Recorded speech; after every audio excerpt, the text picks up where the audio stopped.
Security is big business, but has the role of securing networks and employees bloated to the point that businesses cannot properly protect themselves? Or is the speed of business moving too fast to care? On a Roundtable episode with Beth-Anne Bygum, CISO at Acxiom, and Anthony McMahon, CIO, CTO, and Principal Consultant for Target State Consultants, the two discussed a host of topics, including if technology was moving too quickly for security measures to matter. We have to move at the speed of the business anymore because the ability to access and purchase, integrate, buy, share is extremely fluid. It means, number one, we have to constantly press ourselves to be more efficient. Number two, we have to constantly ask ourselves, is our defense fabric, the set of tools we use, even keeping the pace with the tools my development teams are using? On this episode of IT Visionaries, our security series continues as Beth-Anne and Anthony take a look at why implementing proper security hygiene practices remains crucial to ensure better overall security. The two also touch on why security officials are having to constantly defend against attackers at the code level and why that problem can be solved by architects designing with security in mind. Enjoy. IT Visionaries is brought to you by the Salesforce platform, the world's most trusted low-code platform. Enhance trust, compliance, and governance across all your apps with Salesforce Security. Learn more at salesforce.com/data security. Welcome everyone to another episode of IT Visionaries, and today we continue our security series. We have two special guests with us. Beth-Anne Bygum, she's the Vice President, Chief Security and Compliance Officer at Acxiom. Anthony McMahon, CTO, CIO, and Principal Consultant at Target State Consulting are both on our show. And like we always do, in case no one knows exactly what you guys do, I'm going to ask each of you individually to say hello and tell us what it is your company does. Ladies first. Sorry, Anthony. Beth-Anne, I'll kick it to you. Albert, thanks so much for having me today, and I appreciate the time to just talk to professionals in the space.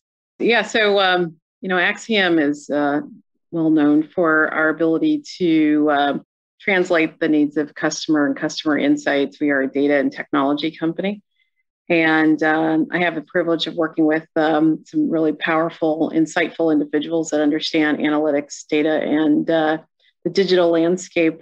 Been 26 years in IT, the last 13 in something related to cyber or all things cyber or audit. And then, when you think about that journey, moving through IT into compliance, into audit, I think it was Korn Ferry years ago that introduced the concept of the archetype. So my journey to this place was through the GRC archetype until I started receiving audit findings against my SDLC practices. And I'm like, forget it. All things digital, all things code. We are defending at the code level. So I did a massive shift. I'm sure we'll talk more about this later, but yeah, I enjoy the journey that I'm on now with our teams at Acxiom, powerful group, and they understand hygiene. So we'll dive into that later. Yeah, and I definitely want to learn more about it. And just for Acxiom, if I'm not mistaken, Acxiom has like a tremendous amount of purchase and buying behavior data. Isn't that accurate? I believe that's accurate. Yeah, it's a really strong solution for understanding trends. There you go. We'll be sure to touch on that in just a moment. Anthony, go ahead and introduce yourself. Thanks, Albert. And look, thanks for having me on the show as well. Great to be here with you both and talking to your audience as well. So Anthony McMahon, as most of your listeners will probably pick up from your accent, I'm not from America. I'm a New Zealander. I'm a Kiwi. And I've got around 20 years experience in IT as well. My background's been more the service management and enterprise architecture side. Spent a lot of time working in one of New Zealand's larger banks and sort of building a career that way.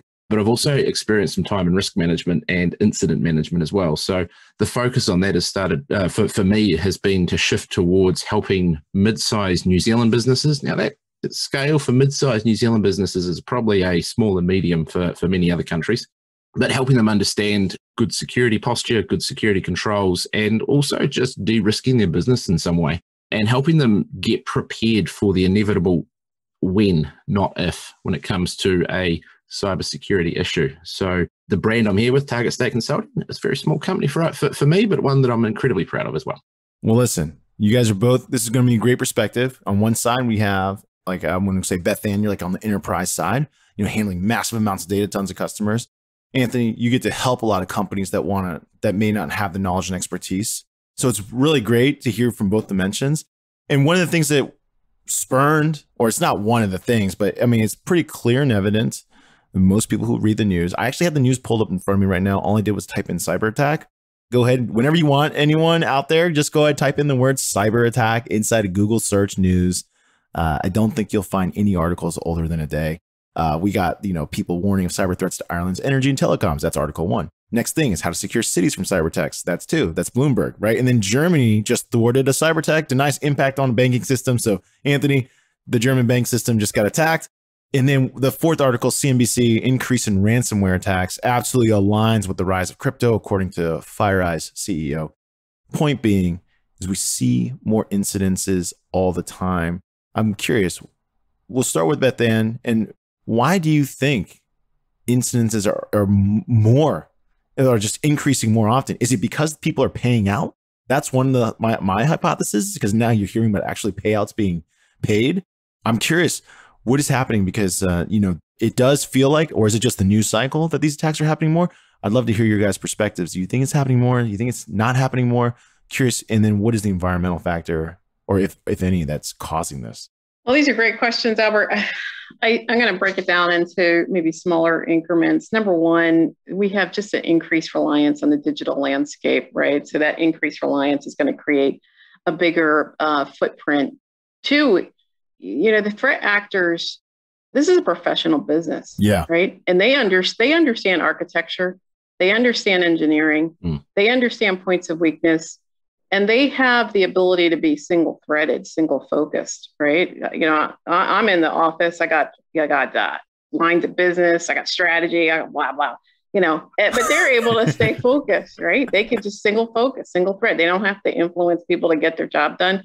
And they're using, I like the fact that, Anthony, you are coming in from service management. Well, we've got service a la carte in the threat landscape, and you get surveys, you get feedback, you get points, you get ratings, right? So this is a business. Yeah. And I think what we're seeing is, as defenders in organizations, we also have to look at that in a similar way, right?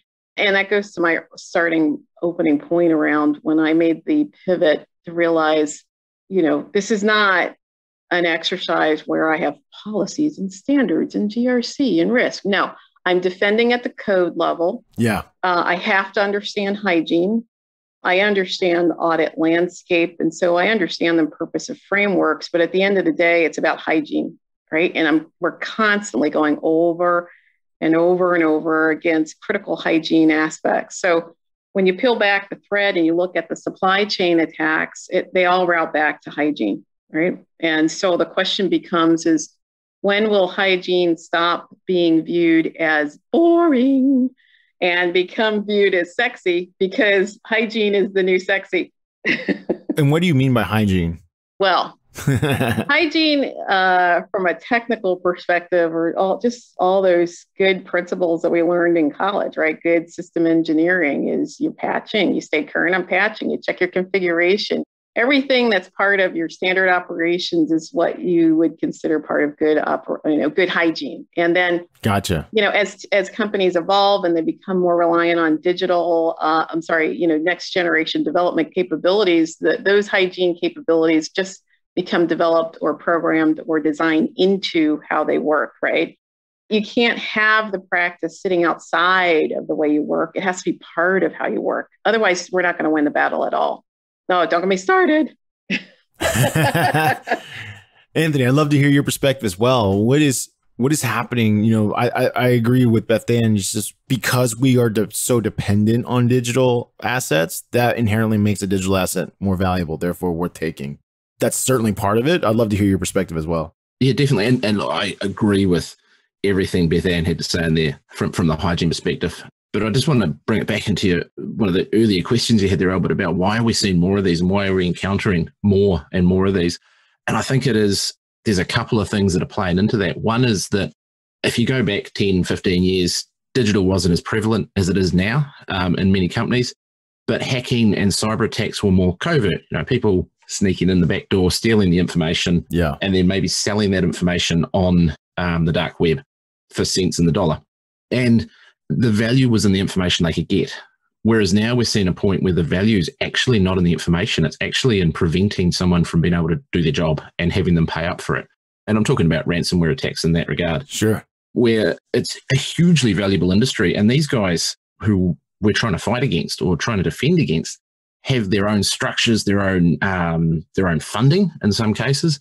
They've got a whole backing behind them to just go out and disrupt and make it as hard as possible. And because of that, we're constantly playing a catch-up game with them. And that's where I come back to Beth-Anne's point about hygiene, is that if we want to catch up, if we want to stay as secure as we can, hygiene and best practice has got to be part of our culture rather than that little bit to the side that someone else is trying to influence from outside the broader team. So what do you mean by it's got to be part of your culture? Because I mean, I can say all I want that I want to be, cleaner code, more secure protocols. What do you mean by it's got to be part of your culture? Because I agree. If that's like, it's the equivalent of someone saying, oh, we want a policy of good customer service. Like, well, unless you do something about it, your customer service won't change at all, right? Like you have to actually actively do something. Totally. I get it. What does it mean, though, to be part of the culture? And what are the things that a good company that is very focused on cybersecurity, what does that mean in their culture? What are they doing to demonstrate that, to actually implement it, if you will? Yeah, and that's a really... I sort of set myself up. I walked into that one, didn't I? By putting, because it's a hard one to articulate. What does a good company look like? But for me, I guess we talk about this a lot with the clients I work with and with some of the peers that I constantly catch up with. I've got a good network of people here in New Zealand and offshore as well that I'm talking to.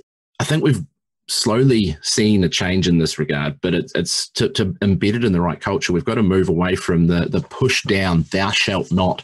Here's a set of policies, follow the policies or you'll be in trouble and HR will be having a word with you. And actually get more into that storytelling and that articulating of we do this because, and put a real spin on it and explain to our people and the people we're working with, the people in our company, that the reason we're doing something that may make their job a bit harder is actually to make sure they have a job in the future. Because if they don't get it right today and the business suffers an attack, it's very unlikely they're ever going to recover from that. So it's sort of tying it back into the what's in it for me and using a lot of the change practices that technology delivery has been adopting over the last decade, but is slowly now starting to seep into cybersecurity as well. Follow a proper change practice when you're implementing controls, when you're implementing process and policy, and actually bring your people on the journey so that they understand and get them to buy into it as well and make suggestions rather than just dictating from the top that the board has mandated we must do this and therefore we're doing this. Get away from that attitude. Beth-Anne, do you see that in your organization? Because Acxiom's obviously a very large company. It's like, is that part of the culture? How does it work? I agree with what Anthony said. I maybe pull the thread a little bit more. It's around that. It's the ownership piece, right? I think we have to walk away from the concept that security is the central group that does all this cool stuff and protects it. Yeah, it's the CISO guys. The CISO and their team, they got it all. Yeah, no. Everybody owns security. And at the point that was said earlier about how do you translate, how do you tell it in a story is, our role is to tell the story in a way that resonates for each lens. Each lens has a different view on security. And we have to tell the story so that it resonates with that lens. And then it helps the individual pick up the gauntlet, if you will, carry it, right? They have to carry their part of this defense journey. And that's what the culture is. So, and it spans the gamut between our developers and engineers. They don't understand what does brute force testing look like. Like, what are those scenarios? What are those use cases that have to be incorporated? What should that include? From there all the way down to sitting with the corporate functions folks from business email compromise and helping them understand how their profiles become of interest. Right? It's just our job becomes more of an interpreter to help each lens understand their role in the culture, in defense. And, one of the things, that I think about when I think about what you guys are talking about. So, a culture that really, really cares, But there's always, and we talked about in the previous episodes with some of our guests, is like there's just this financial pressure for many people inside the organization to move fast. And I think you know this, right? Move fast. Yep. So let's do some examples that we talked about. Something as simple as implementing vendor technology. That is something that, you know, we all know that every company is now relying on who knows how many pieces of technology, an insane amount, right? The reality is your company can't really vet how secure the vendor's technology is. There's usually someone on the other side, like a user or, you know, a project lead that's like, hey, I need this. I need this to do my job. Get it installed, get it connected. Oh, I need data from our database to flow into this because it's going to do something. You know, Beth-Anne, someone might come to you and say, like, I need to run, you know, a big query on these credit card numbers because I need to figure something out for whatever. My, you know, my business leader, a VP, just told me I had to do it. So inside of an organization, there's always this pressure of money, and time is money. So we need to make money. We need to do it fast, which of course I would say butt heads in the hygiene part, which is how to be thorough, how to make sure things are implemented properly. How does a company deal with that? Yeah. You know what I mean? Like, I'll tell you right now, like I remember being on the vendor, I've been on both sides where I've been on the vendor side trying to implement software and I have to go through like a security review and I'm like, oh my God, this is going to take forever. Right. And I've also been on the other side, which is I'm a user of a technology. It's going through a security review. I'm like, this is going to take forever. What is going on here? Why can't we just install it? Yeah, no, Albert, it requires the CISO to constantly force improvement. Like we have to move at the speed of the business anymore because, and that's an old statement, but it's so meaningful now to your examples because the ability to access and purchase, integrate, buy, share is extremely fluid. It means, number one, we have to constantly press ourselves to be more efficient. Number two, we have to constantly ask ourselves, is our defense fabric, the set of tools we use, even keeping the pace with the tools my development teams are using? And there's some cases where I'm actually, you know, we go and we have to look at newer technology. Some of the startups have more fluid, capable solutions than, you know, some of the seasoned solutions out there. So we constantly have to question. And for me, I think there's this challenge around how do I move from the no guy to the yes guy, right? Mm-hmm. Or gal, whatever. But yeah, I'm sorry. But the no guy to the yes guy. But, you know, I have to find that dialogue. Yeah. And then train the team, you know, how to come to yes, how to find the yes. Mm. So it's not yes, but it's yes in a secure way. The biggest area that this is placing pressure on is skills development. And I'll share you an example. Your example of having to do a risk assessment. The GRC space in a traditional information security organization is traditionally the slower or last area to upskill in technology. We assess risk at the digital, don't understand how to evaluate contracts, connections, architecture diagrams. We're not really assessing it well. Yeah. So if I'm in governance, risk, and compliance, you're saying I'm the least trained or upskilled? Well, I apologize. But we do have to invest in applying the understanding of technology and how to assess risk on the technical landscape is as important of a skill investment for our risk and compliance teams as our engineering teams. How about that one? I mean, I like the first one first. Anthony, why is that? I agree 100%, but like we also know that tools today basically come by de facto. They depend on information from somewhere else. That's how all tools are now. There is no like software service out there. At least I don't feel that way.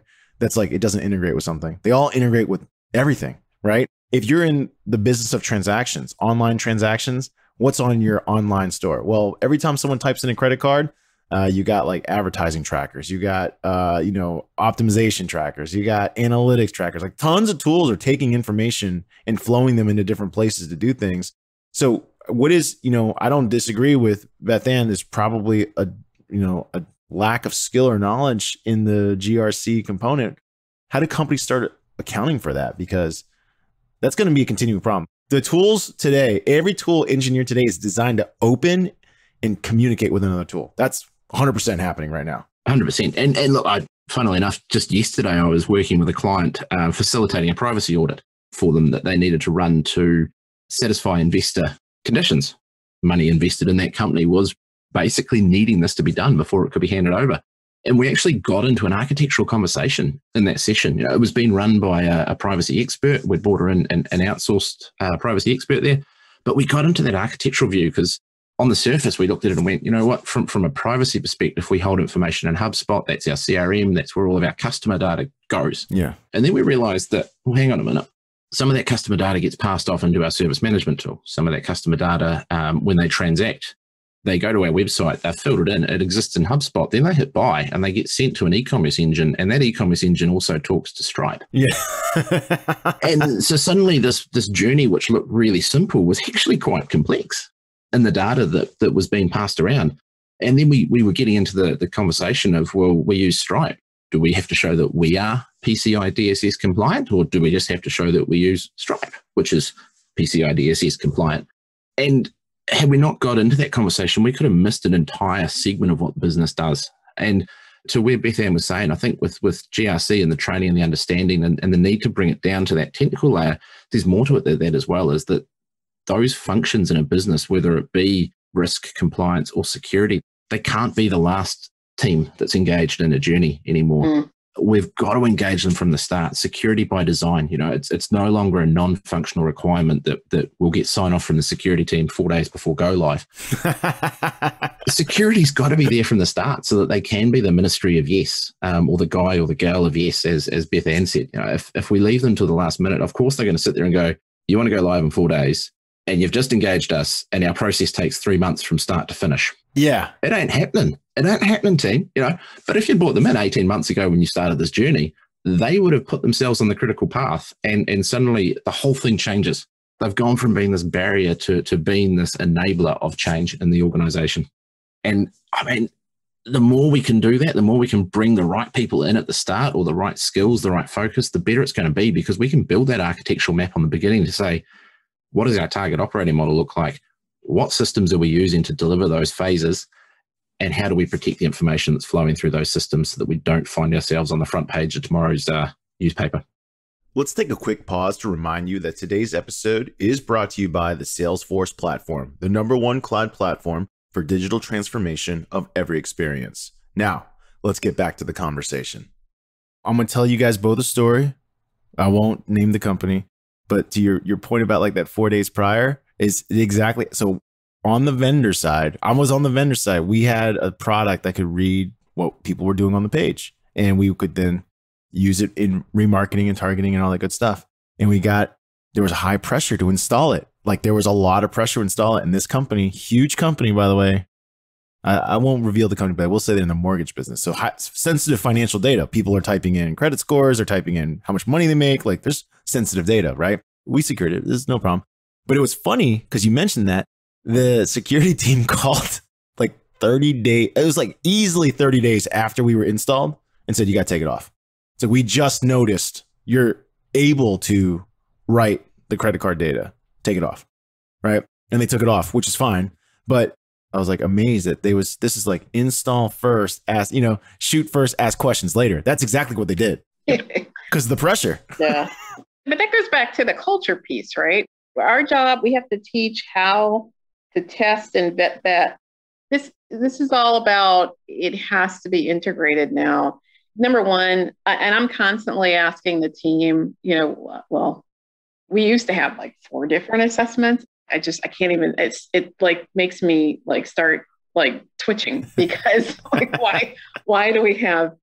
So that's why we have to constantly evolve. We can't sit outside of the process. We have to be in the actual selection, testing, deployment process. And that means that we have to help teach.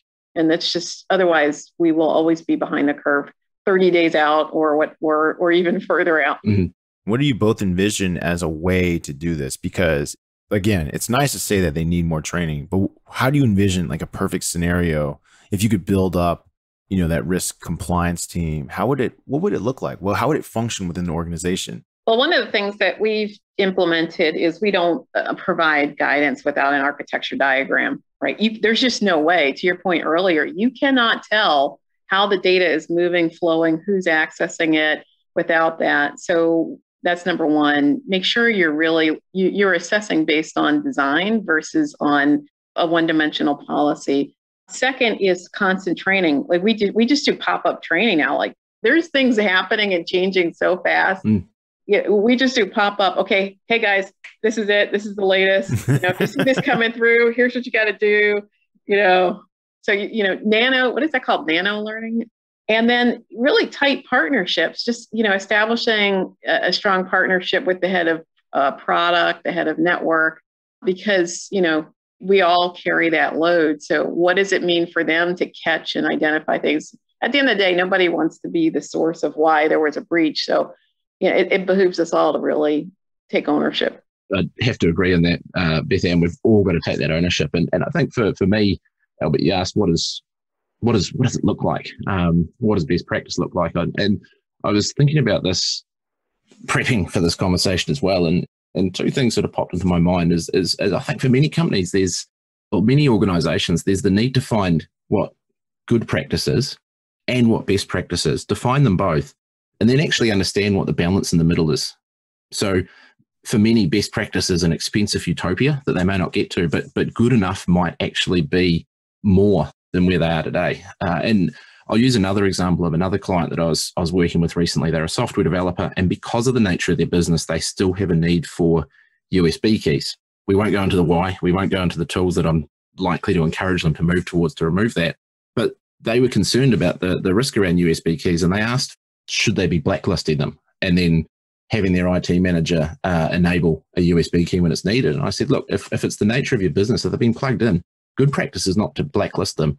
Good practice is to put a vulnerability scan across every USB device that's plugged in and have an antivirus tool that can actually handle that, so that before they can access it, it's scanned and at least cleared and you're comfortable. And then explaining to your people that this is the trade-off we're making, that it might take you a minute longer to do something when you plug that stick in, but the alternative is you have to go and seek permission to do it.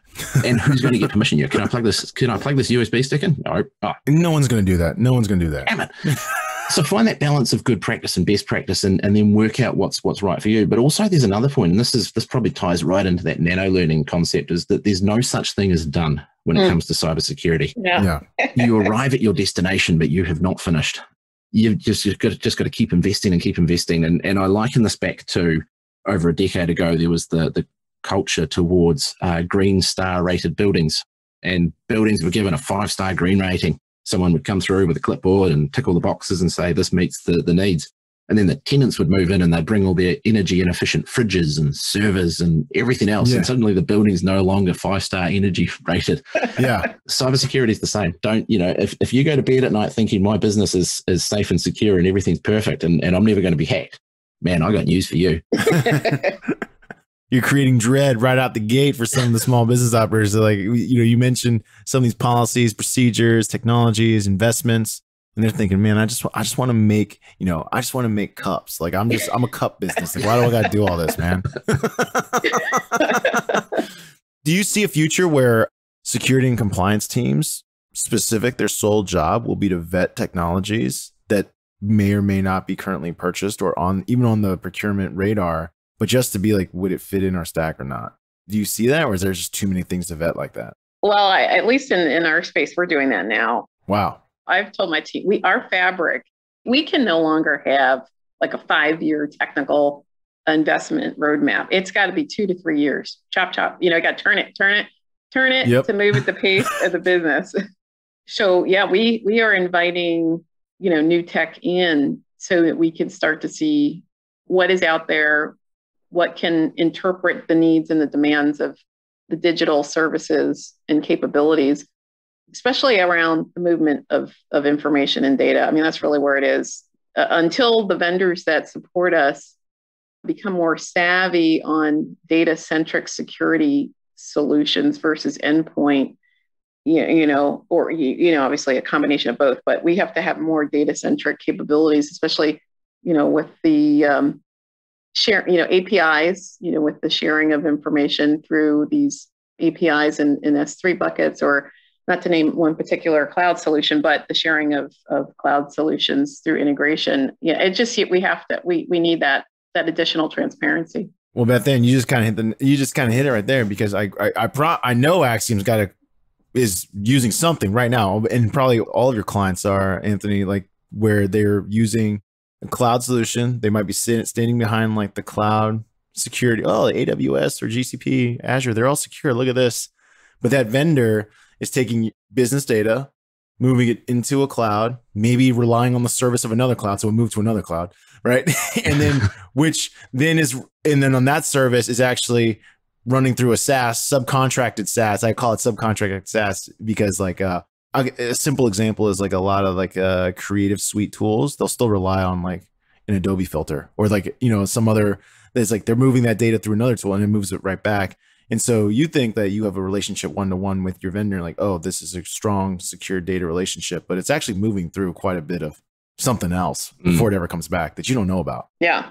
That's why data-centric security capabilities will be a hot demand as we look at new tech and new vendors moving forward. And I think sovereignty is going to play a big part of it for particularly regulated industries, whether it be health, finance, energy. Countries that have strong rules and regulations around where data can and can't go is going to play a big part in this. And some of the bigger cloud tools do have geofencing on where your data can be held, but certainly coming from the banking industry, there were real concerns around cloud storage across Australia and New Zealand. Most New Zealand banks are owned by Australian banks, except for one. No, it's not true. There's about 5 that aren't owned by Australian banks, but most of our market is dominated by Australia, so we adhere to their regulations as well.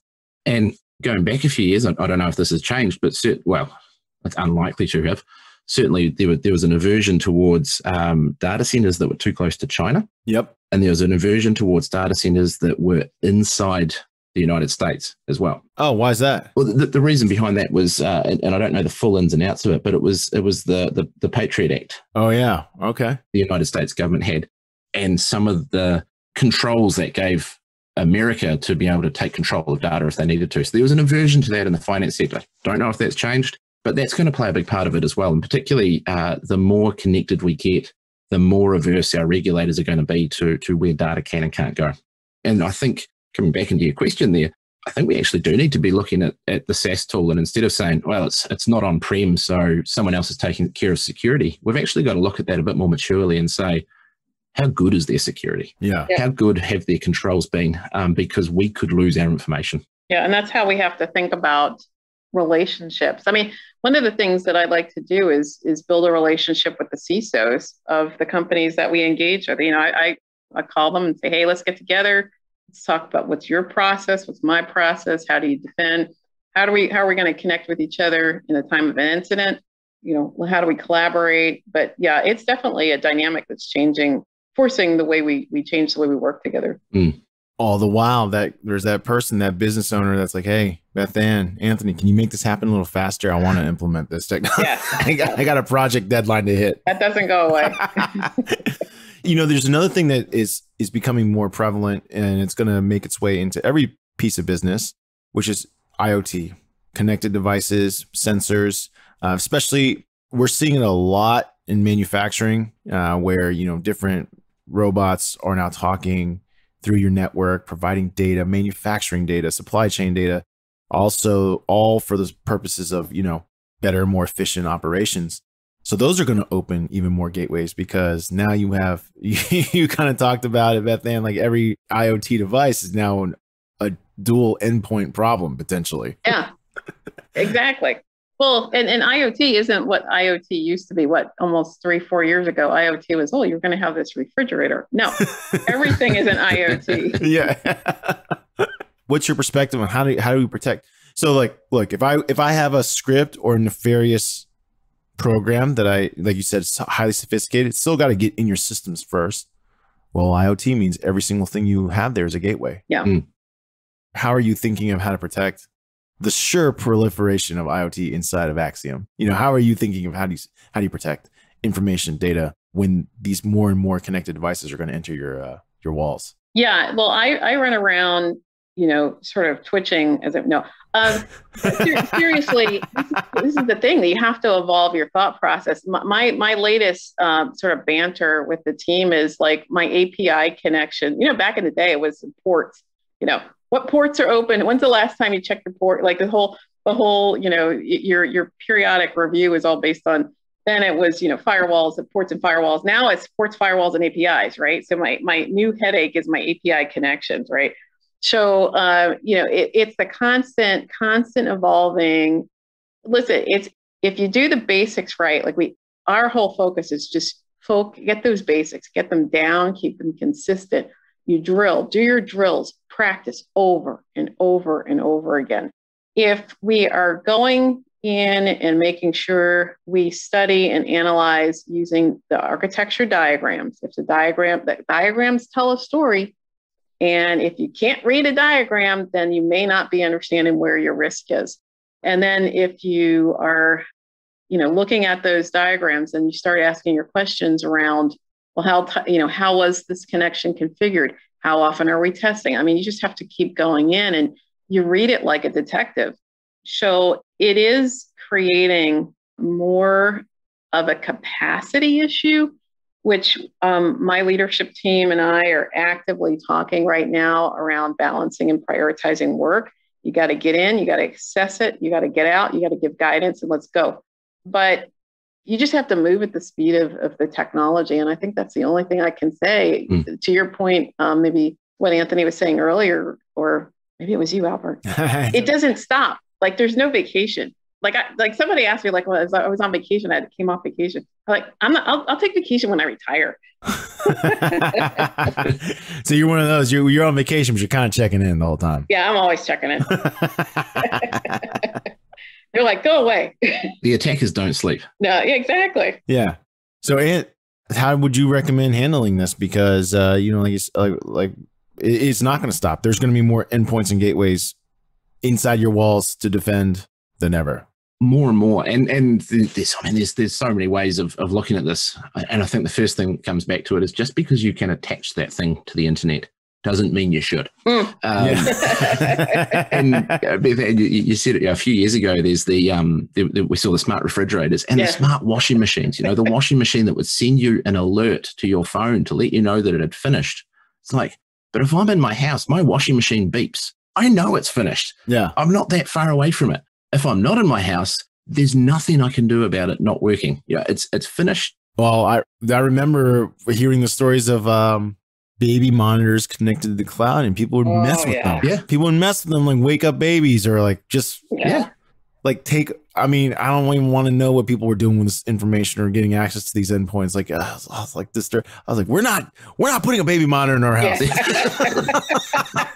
were the only ones. I remember it being at a Microsoft Ignite conference a few years ago when they were still running them. And there's a couple of guys here in New Zealand who do a really good session on security, and they show how things can be hacked. And they didn't show baby monitors, but they showed one internet connected teddy bear, which had a microchip in it that you could load a file to it, and it would read the file. So you were loading a plain text file, alarm bells right there, into a teddy bear, and it would just read that. This sounds too easy. Oh, it was so easy, because not only was it a plain text file, but the password to get there was stored in plain text as well. So that was just so easy. And then they also showed, and we're talking consumer level stuff here, obviously, but they showed out of the States a rifle which someone had engineered, that they'd created a connection between the site and the internet. So that this rifle was internet connected, and their intent was that they could use all the settings from the internet to weather, wind,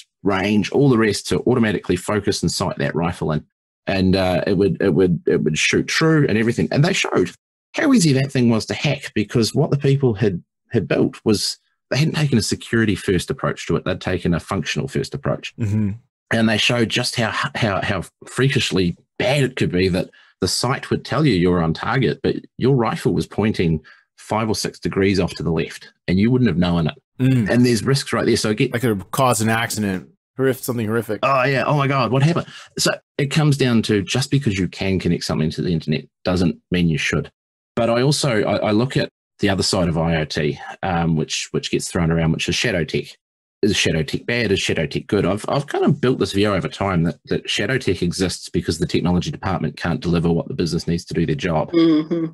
And define shadow tech real quick. So shadow tech, it's those systems that pop up in your business that you haven't authorized, or that they haven't been centrally authorized, and they're being used. Oh, that's how everyone, we talked about that. Oh yeah, people always go around systems. Like that's kind of, we've always been that way. Humans they've kind of like, if I have a job to do and I've been given a toolkit to do the job, but I think my other toolkit's better at it, I'm just going to use the better one, even though it's not authorized, because my job performance will make up for it. It's fine. 100%. And if you haven't stopped me from using it, then hey, that's your problem, not mine.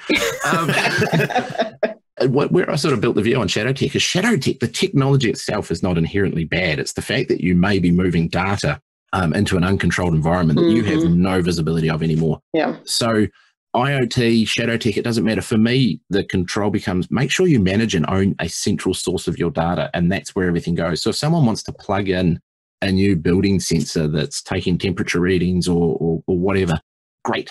But they don't build their own database off the back of that. They've got to share that with the existing information that's there, and it's got to be done securely. And that's the bit we want to assess, because at the end of the day, as you say, people will find a way around it. We can't stop them. You just hinted at another thing, which is I see more database companies popping up all the time because management of this amount of records is just getting harder and harder. Right. Like you'd be like, have we solved the database yet? It's like, no, we haven't, because these new startups every day, like, hey, I can do a database better than you. Yep. Well, Beth-Anne and Anthony, I want to thank you both for joining us today on IT Visionaries. It was awesome having you both on the show. Thank you. Sharing your wisdom, sharing your knowledge, and sharing your opinions on how we can make things better. It sounds like you both unanimously agree that you're actually never secured. It is an everyday thing. And the only way to get better at it is to build a culture that thinks security first, which, that's where businesses need to invest. Like, you got to be security first, not, hey, like you said, 4 days to project go live. Hey, Beth-Anne, check this out. It's good, right? Give me a thumbs up. Yeah, right. No. Well, thank you, Albert. Really appreciate the ability to collaborate with you and Anthony as well. Likewise. Thanks, Albert, for the opportunity, and also talking with you, Beth-Anne, and just hearing some of your stories. It's been great. Yes, for sure. Surely a lot of wisdom to share. Thanks, everybody. Hope you enjoyed this episode.